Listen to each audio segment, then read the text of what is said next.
You can have a spouse that just said, I don't care, and just ran wild and took off. If you're not careful, you get stereotyped by that. You start weighing your value by that. You'll think if they didn't value me, I mustn't have no value.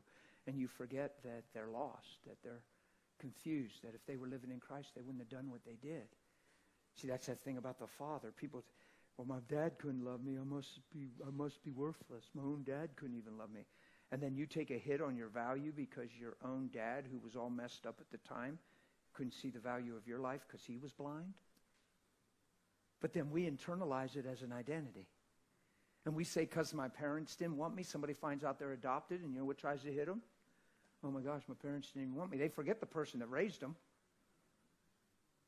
They forget that God had already planned out to watch over them, care for them, supply for them, and be there and love them and nurture them. All of a sudden, people tend to get, well, I wonder why they didn't. And they try to look into the story, and all of a sudden they feel this sense of no value because my maternal parents didn't even want me.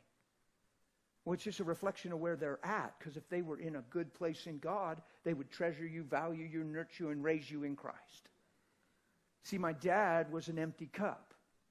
So if I'm trying to drink from a dry cup, of course I'm thirsty. If I'm finding my identity through the dysfunction of my dad, of course I have dysfunction, and then generations get robbed.